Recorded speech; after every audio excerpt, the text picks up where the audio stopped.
What's inside Mars? We know a lot about what's inside Earth. But at Mars, we've only just scratched the surface.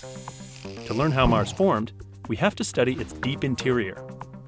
NASA's InSight lander was designed to do just that by taking the planet's vital signs, listening for its pulse or seismic activity, including any Marsquakes, taking its temperature to see how much heat is flowing out from deep inside, and checking its reflexes to see how much the planet wobbles as it whips around the sun. These all provide clues to what the planet is really like inside. So what's inside Mars?